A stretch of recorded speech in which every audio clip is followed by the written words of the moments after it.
세상에 떠도는 기묘한 괴담들. 첫 번째 이야기. 뺑소니 당한 친구의 목격자를 찾습니다. 같이 일하는 친구가 뺑소니를 봤다고 했다. 친구들과 술자리를 가진 뒤에 차를 몰고 집을 가던 중 흰색 승용차 운전자가 차 앞에 쓰러진 여자를 급하게 트렁크 안으로 넣는 장면을 우연히 봤다는데, 트렁크에 여자를 넣으면서도 비틀비틀거리는 게 음주운전을 해서 그런 사고가 난 것 같다고 말했다. 왜 신고를 안 했냐는 말에 자기도 음주 운전한 거 걸릴까봐 그랬다고 말하는 게 참 한심해 보였다. 이후 알바가 끝나고 집으로 가던 도중 뺑소니 사건의 목격자를 찾는다는 전단지를 발견했다. 어젯밤 1시경에 흰색 아우디가 25세 은행원 김모 씨를 치고 시체를 몰래 트렁크 안에 넣는 장면을 목격한 사람은 아래 번호로 전화를 달라는 문구가 쓰여 있었다. 아마도 내 친구 녀석이 봤다는 사건이 이것인 것 같아서 핸드폰으로 사진을 찍고는 녀석에게 메시지를 보내 내가 어제 본 게 이거 아니냐고 물었다. 잠시 후 답장으로는 맞는 것 같은데 음주운전 걸릴 것 같으니 전화는 하지 않는 게 좋겠다고 한다. 답장을 본 나는 내가 처벌받는다 해도 그놈보다 적게 받고 내가 신고하지 않으면 피해자 가족은 영원히 고통받으면서 살 거다. 잘 생각해 봐라. 이렇게 답장을 보냈다. 그 이후 다시 답장이 왔다. 알았다. 일단 전화해 볼게. 전단지에 쓰인 번호로 일단 신고는 하려는 모양인가 보다. 녀석의 운전면허증에게는 안 된 일이지만 옳은 일을 하게 한 거니 좋게 넘어가려 했다. 그런데 다음 날 녀석이 알바를 안 나왔다. 아무리 전화를 해도 집 전화도 핸드폰도 받지 않는다. 또 다음 날이 돼도 아무런 연락이 없었다. 그제야 나는 깨달았다. 전단지는 피해자랑 경찰만이 붙일 수 있는 게 아니라는 것을. 두 번째 이야기, 소름 끼치는 마녀. 얼마 전 우리 마을에서 끔찍한 사건이 일어났다. 성폭행 및 토막살인. 목격자는 50대 남성으로 밭을 갈다가 정신을 조금 놓았는지 땅을 조금 파게 되었는데, 그곳에 20살 전후로 보이는 여성이 토막토막 절단된 채로 있었다고 증언했다. 모처럼의 휴가를 받아 고향에 내려온 나로서는 커다란 사건을 밖에 나가지도 못하고 방구석에 틀어박힌 채로 TV에서 틀어주는 사건의 경과 따위를 계속 확인이나 했었다. 사건 발생 후 3일자, 어느 때처럼 TV를 보고 있던 나의 방에 갑작스럽게 경찰들이 들이닥쳤다. 무슨 일이냐고 말하기도 전에 성폭행 및 살인죄로 나를 체포해 간다고 하는 것이다. 나는 성폭행은커녕 여자 손 한번 제대로 잡아본 적도 없었기에 경찰들에게 저항했지만, 성인 남성 혼자서 훈련된 경찰관 대여섯 명을 이겨내는 일은 영화에나 나올 법한 일인지라 경찰서에 끌려가게 되었다. 저항을 했으면 안 되었던 걸까? 경찰들은 범인이 아니라고 호소하는 나를 향해 싸늘한 시선을 날리기만 했다. 나는 그대로 끌려가 구치소에 수감되었다. 어둡고 깜깜한 구치소. 할 일도 없는지라 마침 있던 TV를 틀어 뉴스를 보니 나는 이미 살인자로 판명이라도 난 듯 온갖 기사가 나오고만 있었다. 언제나 따스했던 고향 사람들은 날들어 평소에도 어딘가 음침한 구석이 있었다며 욕했고, 피해자의 가족들은 나를 죽일 듯이 원망했으며, 인터넷에서는 나를 대상으로 한참아 입에 담기도 어려울 정도의 욕설이 섞인 댓글에 많은 추천수를 받았다. 익명의 사람들은 나를 앞다투어 욕하고 있었다. 재판날, 법원에 내가 들어서자마자 배심원들은 나에게 압취 담긴 야유를 내뿜는다. 하지만 나는 살인 같은 건 정말로 하지 않았기에 법은 나의 손을 들어줄 것이고, 그러면 이 아이도 사그라질 것이다. 나중에 TV 프로에서 그런 일도 있었죠 하며 즐겁게 회상할 수 있는 그런 흔해 빠진 추억으로 사그라들 것이다. 그렇게 생각했다. 하지만 법원에서의 판결은 무기징역. 선고가 나기 전 배심원들은 사형을 외쳐댔고, 개인적인 생각이지만 판사도 배심원들의 눈치를 꽤나 보았던 것 같다. 나는 당연히 결과에 불복하고 재심을 신청하였다. TV 속 세상에서는 야유가 더욱더 거세졌다. 두 번째 재판날. 첫 재판 이후로 3달이나 지나서 그럴까? 배심원들은 정말로 이 사건에 관심이 있는 몇몇 사람들만 모인 것 같았다. 딱 보기에도 첫 재판과 달리 초라해 보이는 배심원석이 불안하게만 느껴졌다. 그런 걱정과는 달리 나는 증거 불충분을 이유로 무죄 선고되었다. 배심원들도 모두 인정하는 분위기였다. 그렇게 나는 추악한 성폭행 살인자라는 누명을 벗었다. 나는 재판이 끝나고 곧장 고향으로 내려갔다. 다니고 있던 회사는 자리를 비웠으니만큼 자리가 남아있지는 않을 것이다. 집으로 돌아가는 길. 고향 사람들은 날 보며 수군대거나 뒤통수에 돌을 던지며 낄낄대거나 했지만 나는 개의치 않았다. 그들이 뭐라든 나는 무죄니까. 선량한 시민이니까. 집에 도착했을 때 집은 텅 비어 있었다. 부모님이 외출하신 거라 생각한 나는 차갑게 식어버린 내 방에 이불을 깔고 누워 TV를 켠 채로 부모님을 기다렸다. TV에서는 어느 채널이건 예능을 틀어줘서 기다리는 시간이 딱히 지루하다거나 하지는 않았다. 나중에 우연히 듣게 된 이야기로는 아버지는 내가 경찰에 끌려가자 수치심에 집을 나가셨고 어머니는 충격을 받아 돌아가셨다고 한다. 다음 날 아침 나는 이대로 부모님을 하염없이 기다릴 수만은 없다는 생각에 다시 서울로 올라갔다. 예전에 살던 자취방은 다행히도 그대로 있었기에 그곳에서 재취직 준비를 하기로 했다. 일을 조금 쉬기는 했어도 5년이라는 경력이 있기에 마음만 먹으면 쉽게 취직이 가능할 것이라 생각하고 중소기업 30곳에 서류를 넣었다. 서류 심사 결과는 30곳 중 30곳 모두 불합격. 그리고 엄청난 욕과 협박이 들어있는 편지가 10장 정도 날아왔다. 망연자실한 나는 어둑어둑해진 밤길을 걸었다. 산책을 즐기고 싶었다. 하지만 즐길 여력도 없이 지나다니는 취객들은 모두 나를 알아보고 살인자라며 시비를 걸어왔다. 무시하고 가려고 하면 복부에 주먹을 우겨넣고 쓰러진 나를 향해 피우던 담배와 더러워진 신발을 섞어 비비며 너 같은 건 좀 더 뒤져봐야 돼. 이 사회의 정의가 너는 용서 못해. 라는 말을 남기고 씩씩거리며 떠났다. 빗방울인지 눈물방울인지 모를 물방울 하나가 내 뺨을 타고 흘러내려왔다. 옥신거리는 몸을 이끌고 그곳을 떠나려 했을 때 문득 근처에 있는 PC방이 눈에 들어왔다. 나는 무엇인가에 이끌린 듯 그곳으로 들어가 내 이름을 검색했다. 토막살인의 성폭행 극악무도한 범죄자. 수두룩하게 뜨는 살인자라는 나의 모습 속에 무죄로 풀려났다는 기사는 눈을 씻고 봐도 찾을 수 없었다. 나는 무죄였지만 이미 살인자라는 낙인이 찍혀 있었다. 그날 밤 나는 처음으로 살인을 저질렀다. 죽인 상대는 나에 대한 고찰이랍시고 5만 가지 욕을 적어놓은 어느 커뮤니티 사이트의 회원. 신상 정보를 찾는 것은 예상외로 간단했기에 내가 한 일은 그저 숨어들어서 칼로 푹 하고 찍어버리는 일이었다. 사람을 죽였지만 그 속에 죄책감은 느껴지지 않았다. 오히려 느껴진 감정은 허망감과 허탈감에 가까웠다. 마음껏 욕해보라고. 마녀사냥. 그딴 거 당할 바에는 진짜로 마녀가 되어주시.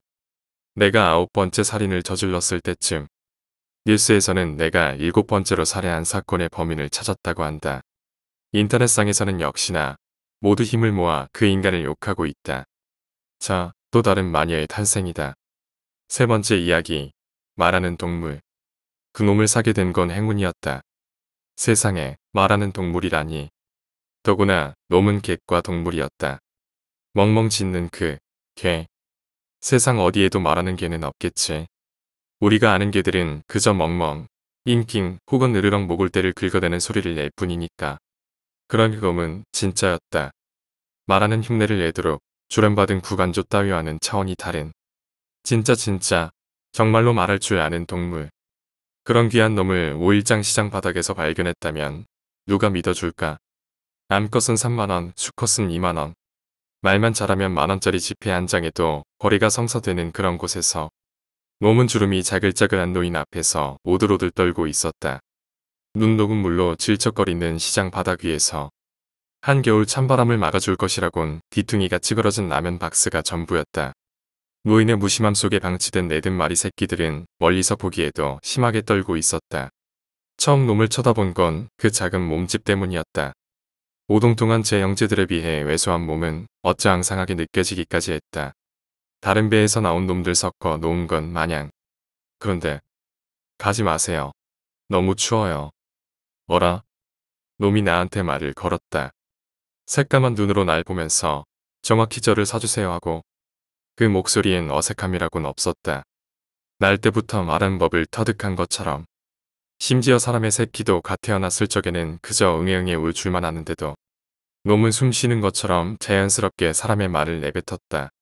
까맣고 순진한 누나를 이리저리 굴리면서 홍등가의 창녀처럼 스스로를 사달라고 나에게 애원했다. 당황한 탓에 추위에 원비함이 어색하게 일그러졌다. 데려가 주세요. 찢지도 않고 똥을 아무데나 써질러 놓지도 않을게요. 내가 지금 뭘 듣고 있는 거지? 뭘 들은 거야? 저 개가 말을 한 거야? 이봐요, 할아버지. 분명 들으셨죠? 내가 미친 게 아니고. 개 주인인 노인은 무심하게 담뱃불을 빨아들였다.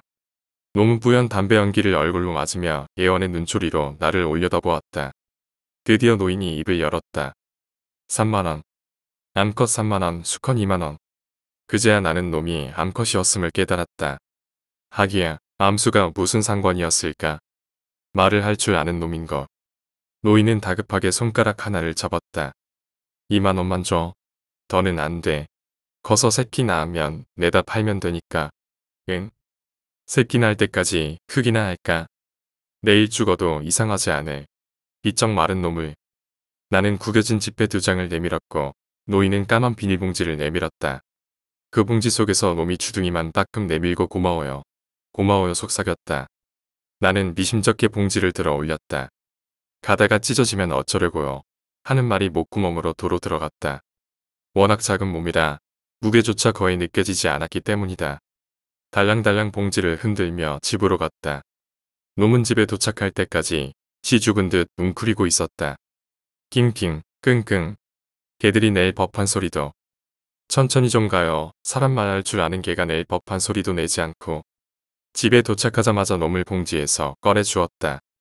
놈은 짧은 다리로 조용히 집안을 탐색하기 시작했다. 현관부터 시작해 한 칸짜리 방, 싱크대 주변, 화장실에 타일까지 샅샅이. 앞으로 자기가 살 집인 걸 아는 것처럼. 하여간 영특한 놈이었다. 이 빌라는 애완동물 키우는 게 금지돼 있어. 무슨 뜻인지 알아? 너 같은 동물을 키우는 걸 막아놨다는 거야. 내가 여기 산다는 걸 들키면 나까지 길바닥으로 쫓겨난다고. 그런데도 너를 데려온 건 내가 부탁했기 때문이야. 그러니까 알지? 네, 아무 소리도 내지 않을게요. 놈의 순종적인 말투가 단번에 내 마음을 사로잡았다. 나는 놈의 가벼운 몸을 들어 올렸다. 목욕부터 해야겠다. 냄새가 지독해. 아주 어릴 때 개를 키운 적이 있다. 그 당시 목욕시키는 장면을 떠올려보면 전쟁도 그런 전쟁이 없었는데 놈은 얌전히 내 손길에 몸을 맡기고 있었다. 쏟아지는 물줄기에도 뜨거운 드라이어 바람에도 반항 한 번 없이. 내 이름 말인데 대답이 돌아오지 않았다. 놈은 어느새 잠들어 있었다. 내 다리 사이에 몸을 웅크리고 뽀송뽀송한 털을 손가락으로 가만히 쓸어 넘겼다. 머릿속에 수만 가지 이름이 떠올랐다가 사라지길 반복했다. 하지만 그 어느 것도 입 밖으로 낼 수 없었다. 사람 말을 할 줄 아는 개에게 이름을 붙여주면 정말로 사람이 되어버릴 것 같은 그런 말도 안 되는 망상 때문이었다. 비겁하지만 그것이 놈이 암컷임에도 놈이 된 까닭이다. 한숨 잘 자고 일어난 놈은 우유에 불린 밥알을 개걸스레 먹어치웠다. 먹는 것도 싸는 것도 노는 것도 조용한 놈이었다. 그렇게 놈과 나의 조용한 동거가 시작되었다. 한 번은 물었다. 너 언제부터 말을 할 줄 알게 된 거냐? 놈은 모르겠어요 라고 대답했다. 귀신 같은 게 신 건 아니고 왜 있잖냐? 사람 영혼이 떠돌다가 적당한 몸속에 들어가서 그래 기계 같은 거? 다시 모르겠어요 라는 대답이 돌아왔다. 그게 아니면 요괴 같은 거요? 100년, 1000년씩 살면 사람 말을 할 줄 알게 되고 그러다가 사람이 된다던데. 놈이 머리를 갸웃거리며 나를 바라보았다. 요괴니 100년이니 1000년이니 하는 소리를 도통 이해 못하겠다는 반응이었다. 나는 앞에 앉은 놈을 찬찬히 살펴봤다. 뾰족한 귀, 새까만 눈, 뭉툭한 주둥이, 손뭉치 같은 앞발. 이따금 맹렬히 흔들곤 하는 짤막한 꼬리. 어디로 보나 개과 동물 그 자체였다. 놈은 그저 개일 뿐이었다. 다른 개들과의 차이점은 말을 할 줄 안다는 것뿐. 필름이 끊길 정도로 술을 마시고 들어온 날이었다. 이상한 느낌의 눈을 떠보니 작은 혓바닥이 손을 핥고 있었다. 놈은 어쩔 줄 몰라 하면서 내 주변을 맴돌았다. 까만 눈 주위로 번져 있는 건 분명히 눈물이었다. 죽은 줄 알았어요. 현관에 들어오자마자 쓰러져서 잠든 모양이다. 타는 듯한 갈증이 느껴졌다. 오는 길에 편의점에 들렸던 기억이 스쳐서 바닥에 나뒹굴고 있는 봉지를 끌어당겼다. 그런데 웬걸 소시지만 한가득 들어 있었다. 내가 좋아하는 안주거리이자 놈이 좋아하는 간식거리였다. 껍데기를 벗겨서 내밀었다. 다른 때 같으면 덥석 물었을 놈이 냄새도 맡지 않았다. 다만 안절부절 못하며 내 주위만 서성거렸다. 부서를 옮기면서 지방 출장이 잦아졌다. 짧게는 하루, 길게는 사나흘씩. 원래 행사처럼 달에 한 번은 꼭 있는 일이었다. 그러다 사건이 터졌다. 집을 비운 사이에 좀도둑이 들었다. 주인집 연락을 받고 달려가 보니 난장판이 된 집이 나를 맞이했다. 창문 방충망이 뜯겨 있는 걸 보니 창문으로 들어온 것 같았다. 도둑님은 들어올 땐 창문으로, 나갈 때는 현관으로 나갔다고 했다. 현관문이 열려 있어서 들여다보니까 집이 엉망이 된 거야. 위층에 사는 주인집 아주머니는 이 집 저 집 참견하기를 좋아했다. 사라진 물건들을 헤아려 보았다. 1년 넘게 모았던 저금통, 서랍에 두었던 카드 2장, 그 옆에 있었을 5만 원권 4장, 중요한 날에만 입는 정장 2벌, 작아서 들고 가기 편한 전자기기들, 그리고 강아지 1마리. 정신이 번쩍 들었다. 또 없어진 건 없습니까? 젊은 경찰관이 재촉하듯 물었다. 문이 완전히 열려 있었습니까? 그렇대도. 그러니까 내가 이상해서 들여다봤지. 잠깐, 근데 이게 무슨 냄새야? 아주머니의 눈이 세모꼴로 변했다. 총각, 혹시 걔 키워? 눈치뿐 아니라 후각도 100점 만점에 100점. 서류 봉투가 들어있는 부엌 천정은 닫혀 있었다. 나는 도리질 치며 발뺌했다. 그럴 리가요. 영특한 놈이니까 알아서 돌아오겠지. 집 밖으로 나가본 적이 없어서 길을 찾아올 수 있을까? 걔는 후각이 뛰어나니까 냄새를 맡고 돌아오겠지. 그 짧은 다리로 가봤자 얼마나 멀리 갔겠어. 도둑이 놈의 특별한 재주를 알아채고 데려간 거라면. 명치 끝이 알싸해지는 초조함이 며칠 동안 나를 괴롭혔다. 실종 전단지를 작성하다가 깨달았다. 놈이 나의 개라는 걸 증명할 증거가 없다는 것을. 사진 한 장조차 가지고 있지 않았던 거다. 흔한 목줄도, 피부 아래에 심는다는 칩도, 찾을 단서는 아무것도 없었다. 유일하게 적어 넣을 수 있는 특이사항은 말을 할 줄 압니다. 그 허무맹랑한 한 문장이었다. 계절이 바뀔 즈음 놈이 돌아왔다. 건물 입구에 웅크리고 누워있다가 나를 보고 고개를 번쩍 들었다. 어쩌다 다쳤는지 다리를 절뚝거렸다. 한쪽 눈은 퉁퉁 부어있기까지 해서 병원에 데려갈 수밖에 없었다. 수의사가 여러 가지 질문을 던졌다. 나이, 성별, 이름, 그중 정확하게 대답할 수 있는 건 하나뿐이었다. 놈이 암컷이라는 거. 의사의 비난 어린 시선 속에 나는 거짓말을 늘어놓았다. 유기견을 데려왔노라고. 그 한마디에 무책임한 견주에서 도덕심이 살아있는 시민으로 탈바꿈됐다. 나는 놈을 힐끗거렸다. 놈이 당장이라도 외칠 것 같았다. 거짓말, 당신이 내 주인이잖아. 여태 이름도 지어주지 않았잖아. 하지만 놈은 멀쩡한 한쪽 눈으로 그저 물끄러미 유리창 너머를 바라보고 있었다. 고생이 많았구나. 말 못하는 동물이긴 해도 이렇게 다쳐서 우는 아이들 보면 불쌍하죠. 그래도 운이 좋네요. 이렇게 좋은 주인이 생겨서.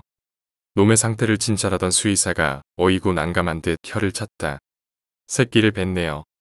다시 돌아온 놈은 신경질적이었고 조심성이라고는 없었다. 몸이 불편해진 탓에 예전처럼 재빠르게 움직이지도 못했고 여기저기 부딪히는 일이 잦았다. 전에 없이 낑낑대기도 하는 모양이었다. 길거리에서 생활한 아이들은 혼자 있으면 불안해서 그러는 경우가 있다고 설명했지만 그렇다고 놈의 행동에 정당성을 부여하는 건 아니었다. 훔쳐가는 건물이 아니었고 더구나 이 건물은 소음에 취약했다. 소음도 소음이지만 애완동물 출입 금지라고 큼지막하게 쓰여있는 빌라라면 용납되지 않는 소리가 있었고 내가 있을 때는 잠잠한 듯했지만 문제는 출근하고 나서였다. 출퇴근길에 마주치는 이웃들의 시선, 주인집 아주머니의 무언의 압박이 이어졌다. 퇴근에 돌아오니 계단에서부터 내 발소리를 눈치챈 놈이 야단이었다. 좁은 복도에 문 긁는 소리가 크게 울렸다. 사람 말을 할 줄 아는 놈이, 그렇게 똘똘하던 놈이 너 지금 일부러 그러는 거지? 일부러 날 괴롭히는 거야. 그렇지. 내가 내 발로 나간 거잖아. 내가 쫓아낸 게 아니라고. 현관문을 열자마자 놈이 정신사납게 내 주변을 맴돌았다. 동그란 배를 물끄러미 내려다보았다. 짧은 다리 때문에 배가 이젠 땅에 닿을 듯 솟아 있었다. 커서 새끼 낳으면 내다 팔면 되니까. 응.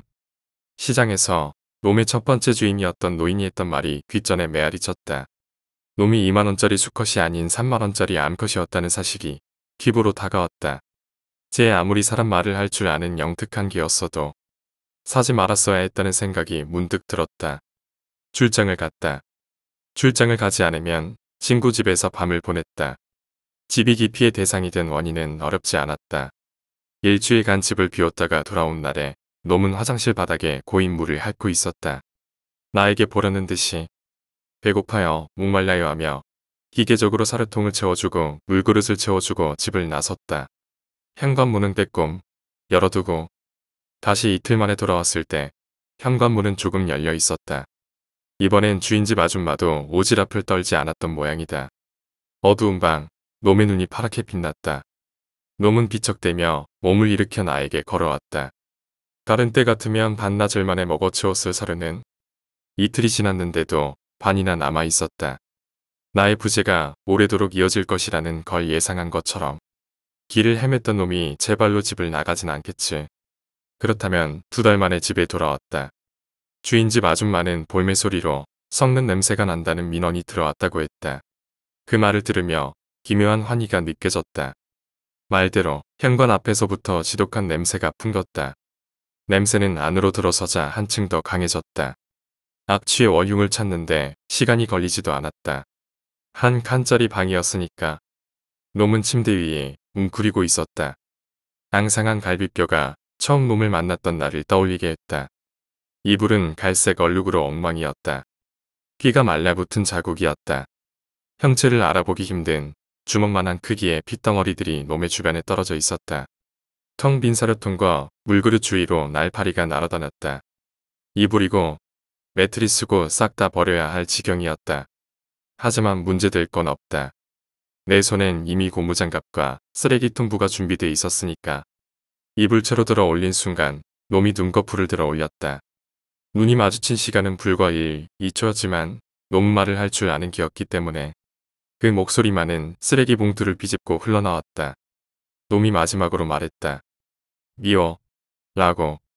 밤중에 사는 공포심을 불러일으키는 무언가가 있다. 하지만 오늘은 이상하게도 산행이 즐겁게 느껴졌다. 나는 잠시 삽을 내려놓고 어두운 밤하늘, 빛나는 별들을 올려다보았다. 놈은 다 자라서 또 몸집이 작았기 때문에 구덩이를 크게 팔 필요가 없었다. 마지막 흙을 벗어 덮기까지 1시간이면 충분했다. 그 자리에 서서 흙내나는 손으로 담배를 피워 물었다. 올라갈 땐 험하게만 느껴졌던 산길이 내려갈 땐 편하기만 했다. 차에 오르려던 순간이다. 멀리서 멍, 멍, 개 짖는 소리가 들렸다. 놈을 키운 이래로 처음 듣는 제대로 된 짖는 소리였다. 놈은 굳이 짖지 않아도 제 의사를 표현할 줄 아는, 말을 할 줄 아는 개였으니까. 집에 돌아오자마자 몸을 씻고 집을 청소했다. 그리고 2번째 샤워를 하고 나와서 이불이며 매트리스조차 없는 살풍경한 방을 둘러보았다. 어딘지 삭막하게 느껴졌다. 나는 홀린 듯 컴퓨터를 켜고 애견 카페에 접속했다. 수많은 분양글이 실시간으로 업로드되고 있었다. 수십 가지 종의 각양각색의 게시글이 올라오고 있었지만 그중 어디에도 말할 줄 아는 개에 대한 이야기는 없었다. 문득 생각했다. 이번에는 품종 있는 개를 키워볼까. 시장 바닥에서 떨이처럼 내다 파는 놈이 아닌 족보가 딸린 품이 있는 놈으로. 덩치도 좀 있고 털은 인기가 반지르르해야 하고. 그래, 새끼 별 걱정 없는 수컷이 좋겠지. 아, 물론 이번에는 말을 할 줄 모르는 놈으로. 4번째 이야기, 여름이 되면 그녀가 나타난다. 제가 사는 곳은 경기도 광명의 철산이라는 곳입니다. 그곳에 작은 월세를 얻어 살고 있지요. 보증금 2천만 원에 월세 30만 원이라는 대단히 싼 가격에 들어간 데다가 집도 꽤 좋아 보여서 누군가 가져가기 전에 빨리 구입하고 싶어 앞뒤 생각할 것 없이 계약한 집이었습니다. 집은 방이 2개의 작은 거실과 주방으로 이루어진 실평수 25평의 빌라였습니다. 그동안 늘 쪽방 신세를 면하지 못했던 터라 이 집에 가지는 애착이 굉장했었지요. 지어진 지 얼마 되지 않은 듯 방은 난방 모든 면에서 제게 너무나 마음에 드는 집이었습니다. 문제는 작년 여름부터였습니다. 직장이 영등포에 위치하고 있는데 아시다시피 철선에서 영등포로 가려면 신도림역을 지나야 하죠. 그렇기 때문에 늘 지친 상태로 집에 돌아오는데 여름부터 갑자기 집에 문제가 발생하기 시작했습니다. 처음에는 별것 아니었습니다. 여자친구가 오는 것도 아닌데 집안 곳곳에 긴 머리카락들이 존재한다는 사실이었지만 이전에 살던 사람의 것인가 보다 싶어 청소만 대충 해놓고 별 관심을 두지 않았습니다. 하지만 초여름이 지나자 점점 집이 좀 이상하다는 느낌을 받았습니다. 분명 청소를 했음에도 불구하고 머리카락들이 너무 많이 나오기 시작한다는 것이었죠. 한여름이 될수록 머리카락은 늘어났습니다. 좀 이상하기는 했지만 원래 성격이 낙천적이고 귀찮은 건 그냥 두는 성격인지라 관심 끄고 있었습니다. 그러니까 작년 7월 5일인가 그랬던 것 같습니다. 이날은 여자친구랑 크게 싸운 날이라 기억이 납니다.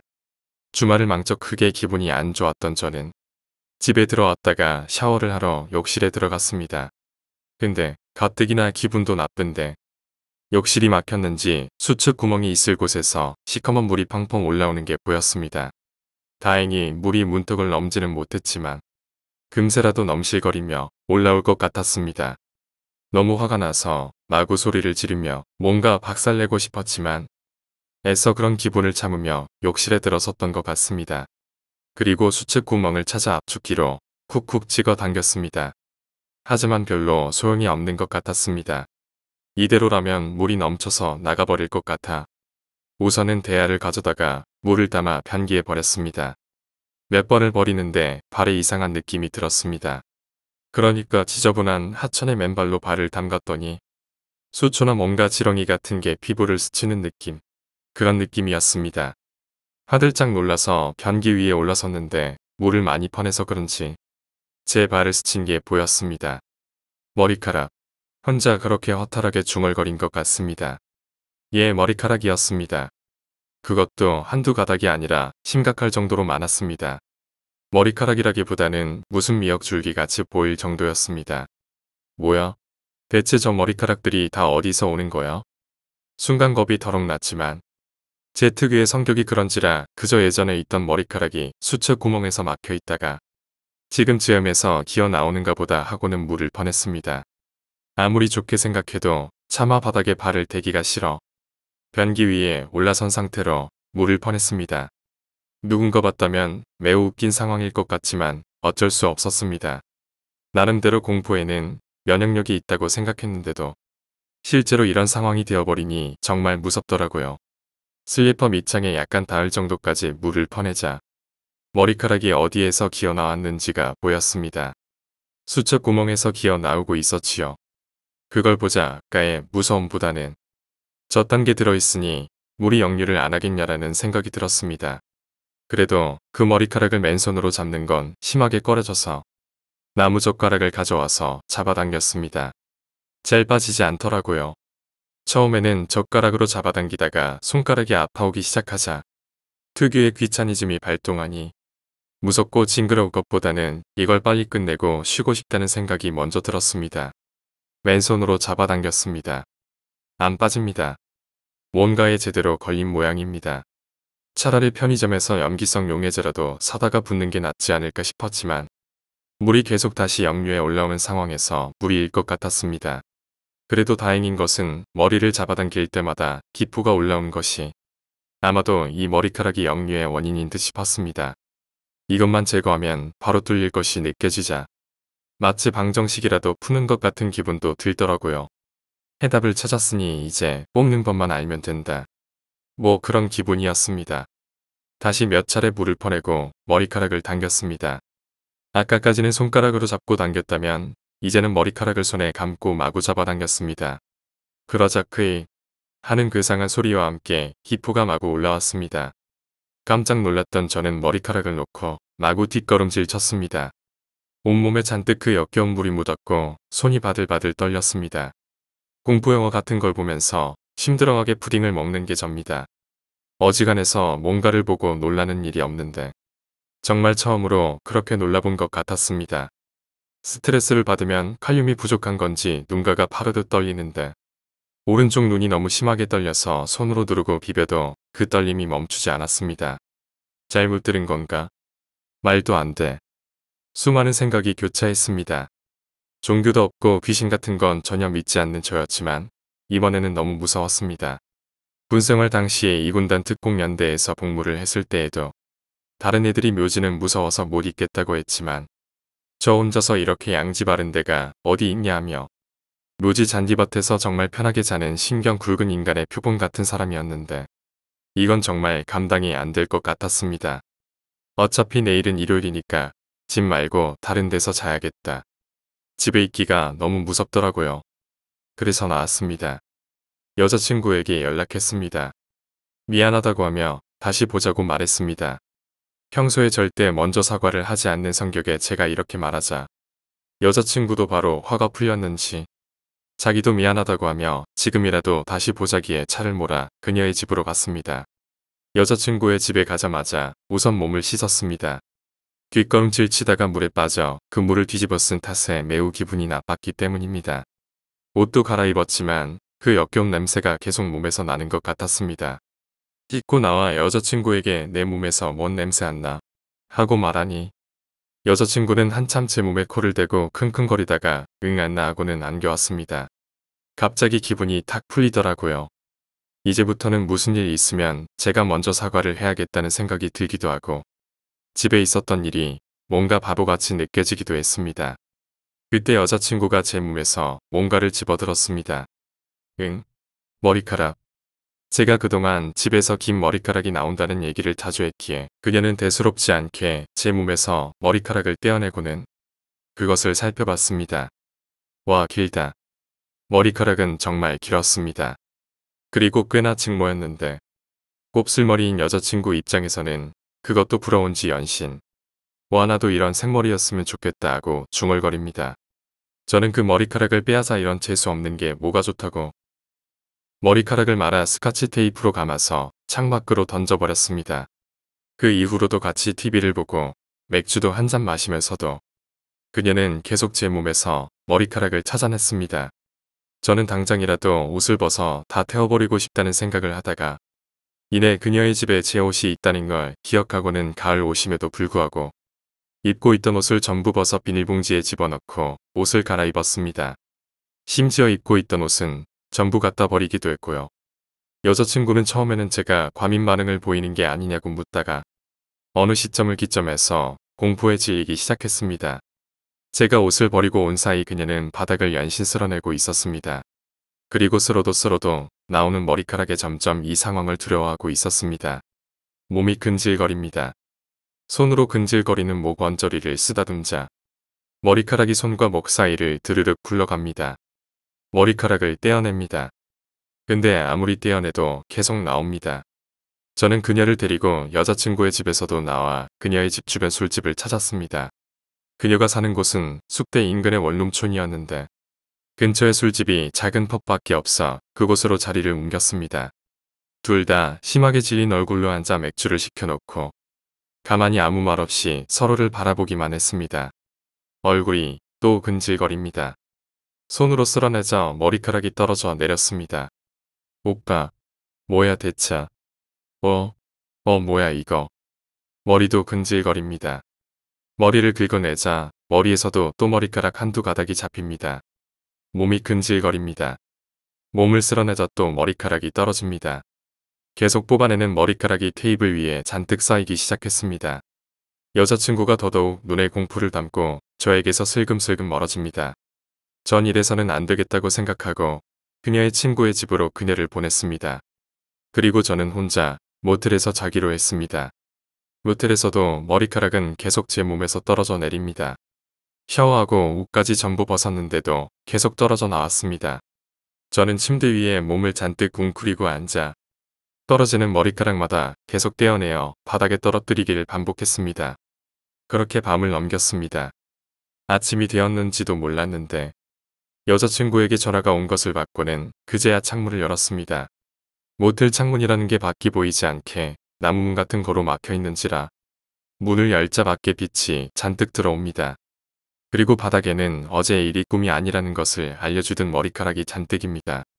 마치 살아서 꿈틀거리는 것처럼 보일 정도였습니다. 저는 서둘러 옷을 챙겨 입습니다. 여자친구는 저랑 헤어진 이후로는 괜찮아진 듯 보였습니다. 아마도 이 일의 원인이라 생각되는 곳을 찾아갔습니다. 물론 제가 사는 집입니다. 집에 도착하여 현관문을 열었습니다. 한여름인데도 한기가 느껴지고 어두운 부분마다 머리카락이 불길한 검은 물처럼 넘실거리는 것 같습니다. 더군다나 밖은 이렇게나 햇빛이 쨍쨍한데 집 안은 햇볕이 하나도 들어오지 않는 것처럼 어두워 보였습니다. 현관 안으로 들어서자 바닥이 찰퍽하고 물이 닿는 게 느껴졌습니다. 그 검은 물입니다. 기분 나쁜 물을 밟으며 안에 들어서자 방 안이 온통 물천지입니다. 바닥이 보이지 않는 그런 물입니다. 신기하게도 제가 현관문을 열 때까지 물은 집 안에서 나오지도 않는 듯했습니다. 현관 틈을 타고 흘러나와도 이상할 게 없는데도 제가 문을 열 때까지 물은 집 안에 온전히 저를 기다리고 있었던 것 같았습니다. 집 안에 들어가 불을 켜자 집이 온통 물과 머리카락 천지임을 알 수 있었습니다. 바닥에 컴퓨터 선 같은 게 잔뜩 깔려 있는데 감전이라도 되는 게 아닐까 싶기도 했지만 그게 중요한 건 아니리라 생각했습니다. 욕실에 가니 여전히 물이 넘쳐나고 머리카락이 수초처럼 떠다니는 게 보였습니다. 거실을 가만히 둘러보다가 이내 가장 기분 나쁜 기분이 드는 곳으로 발을 옮겼습니다. 아마 이 상황에 원흉 같은 게 있을 것 같은 곳이었습니다. 제 방입니다. 방으로 걸어가 문고리에 손을 가져갑니다. 안에 뭔가 있는 게 느껴집니다. 보면 크게 후회할지도 모른다는 게 느껴집니다. 그럼에도 불구하고 열 수밖에 없다는 것도 느껴집니다. 가만히 문을 열었습니다. 그리고 방 한가운데에 새카만 원피스 혹은 슬립 같은 거 입은 여자가 물 위에 주저앉아 자기 머리를 쥐어뜯는 게 보였습니다. 그녀는 뭔가 염불이라도 하는 것처럼 몸을 앞뒤로 흔들며 머리를 쥐어뜯습니다. 그러자 머리카락이 살점과 함께 잔뜩 떨어져 나갑니다. 여자는 그 머리카락을 다시 주워서 자기 머리에 붙입니다. 그리고 또 쥐어뜯기를 반복합니다. 내 머리카락, 내 머리카락. 그녀는 머리를 쥐어뜯다가 다시 붙였다가를 반복하다가 이내 천천히 저를 쳐다봅니다. 그녀의 눈동자와 제 눈이 마주쳤습니다. 그녀는 비척거리며 몸을 일으킵니다. 몸에서 잔뜩 검은 물이 떨어져 내렸습니다. 마치 폭포수라도 되는 것 같았습니다. 듬성듬성 남아있는 머리카락들이 그녀의 몸에 들러붙어 징그럽습니다. 한쪽 머리카락은 온전하여 그녀의 얼굴의 반을 가리고 있었지만 남은 부분은 흉하게 뜯어져 너덜거리는 살점과 몇 가닥 남지 않은 머리카락이 너무나 흉해 보였습니다. 그녀는 제게 천천히 다가옵니다. 바닥에서 머리카락을 주워 제게 다가옵니다. 그리고는 저에게 천천히 안겼습니다. 자기야, 나 아직 이뻐. 저는 아무 말도 하지 못하고 그대로 멍하니 서서 그녀에게 안겨 있었습니다. 그녀의 젖은 머리카락이 제 몸에 마치 살아있는 것처럼 감겨들었습니다. 예쁘다고 말해. 그녀가 제 귀에 대고 작게 속삭입니다. 그래서 예뻐라고 대답했습니다. 그녀는 그 이후로 가을이 다가올 때까지 계속 제게 나타나 저를 괴롭혔습니다. 그 이후로 저는 그 머리카락의 늪에서 전혀 헤어나오지 못하고 있습니다. 바닥에 물이 차는 것은 아니었지만 머리카락은 아직도 계속 제 몸 여기저기에서 저를 불편하게 합니다. 하지만 가장 무서운 것은 도저히 어디로도 도망갈 수 없다는 것입니다. 여자친구와도 헤어졌고 직장도 퇴사했습니다. 어디론가 도망가고 싶어도 어디에나 머리카락들이 절 쫓아다닙니다. 대체 왜 이러는 걸까요? 아무리 찾아봐도 모르겠습니다. 집주인을 찾고 싶은데 찾을 수도 없습니다. 심지어 집주인은 월세조차 걷지 않습니다. 이제 여름이 다가옵니다. 여름이 되면 다시 그녀가 나타나겠죠. 어떻게 해야 할까요? 도저히 방법을 모르겠습니다. 5번째 이야기. 미스터리한 숫자. 내 이름은 사라 로건이다. 지금부터 나는 갑작스레 나에게 부여된 놀라운 능력에 대해 이야기하고자 한다. 그것의 시작은 바로 오늘 아침. 내가 눈을 뜬 바로 그 순간부터 시작됐다. 믿을진 모르겠지만 사람들의 머리 위에 알 수 없는 숫자가 떠 있는 것이 보이기 시작한 것이다. 난 지나가는 사람들에게 당신 머리 위에 숫자가 있어요. 그건 뭐죠? 라고 물어봤지만 사람들은 그저 날 미친년 취급할 뿐 아무도 그 숫자에 대한 답을 주지 않았다. 아니 그들은 자신의 머리 위에 떠다니는 그 숫자의 존재조차 모르는 듯했다. 숫자는 오직 내 눈에만 보이는 듯했고 나 역시 그 숫자가 무엇을 의미하는지 전혀 알 수 없었다. 지하철을 타고 출근하는 사람들의 머리 위에 있는 숫자도, 횡단보도 앞을 지나는 수많은 사람들의 머리 위 숫자도 모두 지루한 영의 행진으로만 보일 뿐 그 존재 이유나 의미는 도무지 알아낼 수 없었다. 종종 1 또는 2에서 3 정도의 숫자를 지닌 사람들이 눈에 띄긴 했지만 그들은 극히 일부였고 그나마 나타날 때처럼 금세 인파 속에 사라져 버렸다. 그 누구도 나에게 그와 관련된 정보를 주지 않았고 내가 찾아낼 수 있는 단서 역시 거의 없었다. 생각해보라. 낯선 이가 찾아와 당신 머리 위에 숫자가 있어요. 그게 무슨 뜻이죠? 라고 물었을 때의 당신 심정이 어떨지? 결국 나는 숫자가 가지고 있는 의미를 찾는 것에 대해 거의 포기하는 상태에까지 이르렀다. 뭐 이거 그런 뜻 아냐? 싶은 부분이 전혀 없는 건 아니지만 나는 확실한 것을 알고 싶었다. 하지만 뜻이 있는 곳에 길이 있다더니 머리 위에 떠 있는 숫자의 정체에 대한 나의 고민은 그리 멀지 않은 곳에서 결국 해답을 찾고야 말았다. 이 능력을 얻고 난 뒤 알게 된 재미있는 사실은 TV 속 사람들에게서도 숫자를 볼 수 있다는 거였다. 비록 영화나 드라마는 불가능하고 오직 생중계된 화면에 한정되어 있긴 했지만 나처럼 여자인 대통령에게도 유명한 국회의원들 중에도 0이 아닌 숫자를 가진 사람이 있었다. 아니 더 유명하고 더 대단한 사람들일수록 더 큰 수의 숫자를 머리 위에 가지고 있었다. 권력의 정도 아니면 명예욕 도대체 뭐지? 하지만 결국 내가 그 정체를 알게 된 결정적인 부분은 우연히 TV에서 흘러나온 뉴스 속 연쇄살인범의 화면이었다. 나는 생중계된 화면을 통해 그의 머리 위에 있는 숫자 7과 검거 당시 밝혀진 희생자의 숫자가 일치함을 알게 됐다. 굉장한 발견이 아닌가. 나는 이로써 누가 얼마만큼의 사람을 죽였는지 알 수 있게 된 것이다. 이 경이로운 능력의 비밀을 알게 된 순간 난 뛰듯이 기뻤다. 하지만 그 기쁨도 잠시. 나는 아주 엉뚱한 곳에서 0이 아닌 숫자를 발견하고 화들짝 놀란 얼굴로 그 대상을 응시했다. 나와 같은 사무실에서 일하는 맥컬리 팀장 그리고 그의 머리 위에 떠 있는 30이란 숫자. 나는 친절한 표정으로 나를 바라보며 웃는 그에게서 놀라운 사리를 읽는다. 왜 그래 수잔? 무슨 일 있어? 바짝 긴장해서 뭘 보는 거야? 아 여기 내 와이셔츠 끝에 묻은 얼룩 때문에 그러는구나. 빨간 게 꼭 피라도 묻은 것 같지? 그 후 토마토 주스를 흘려서 말이야. 미안해. 나는 빨리 내 꽁꽁 얼어버린 표정을 지워야 했다. 그의 와이셔츠 소매에 묻은 붉은 얼룩도 쳐다보지 말아야 했다. 하지만 소위 연쇄살인마를 그것도 일반인들 사이에서 숨어 지내는 그런 사이코패스 부류의 인간을 실제로 눈앞에서 본 것은 처음이었기에 내가 느끼는 감정을 쉽사리 숨기지 못했다. 수잔 표정이 약간 어색하네. 뭐 나한테 하고 싶은 말이라도 있어? 아니요 아닙니다. 나는 황급히 돌아섰다. 그에게 내 표정을 들키면 안 되겠다 싶어서였다. 그동안은 몰랐지만 그의 표정이 이제 완전히 다른 의미로 느껴진다. 그는 토마토 주스라고 둘러댔지만 아마도 그것은 토마토 주스의 흔적은 아닐 것이다. 보다 더 진득하고 더 뜨거운 살아있는 무언가가 흘렸을 법한 그것이다. 하지만 표정 관리가 너무 조약했던 걸까? 그날 밤 집으로 돌아가던 중 나는 어두운 골목 모퉁이에서 날 기다리고 있던 그를 발견했다. 수잔 아까 할 말이 있었는데 미처 못하고 가서 말이야. 당혹스러움에 크게 치켜 떠진 내 두 눈은 그 순간에도 그의 손에 들린 반짝이는 무언가를 본다. 날카롭고 단단하면서도 좋기 30cm는 넘은 아이의 심장조차 관통할 수 있을 것 같은 모양새를 가지고 있다. 맥컬리 팀장의 입가가 기이할 정도로 벌어지고 그의 두 다리가 재빨리 나에게로 돌진해왔다. 주위를 돌아보았지만 이외진 골목에는 나와 맥컬리 팀장 단 두 사람뿐이다.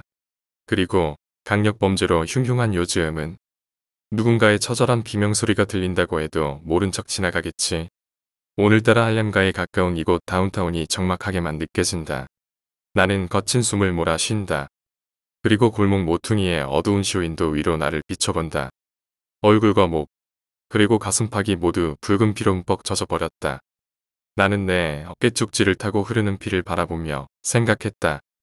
오늘처럼 특별한 날은 없을 거라고. 사람들 머리 위에 떠다니는 숫자를 볼 수 있는 능력을 얻었고 특별한 날을 특별한 경험으로 마무리했다. 나는 거칠게 숨을 헐떡이며 자리에서 일어서 말했다. 이 구역의 미친년은 나야. 순간 어두운 쇼윈도 위에 비친 내 머리 위 숫자가 99에서 100으로 바뀐다. 99번째 이후로 늘 바랬던 특별한 경험 100번째는 좀 특별한 사람으로 바닥에 쓰러진 맥컬리 팀장의 머리 위 숫자가 희미해져 간다.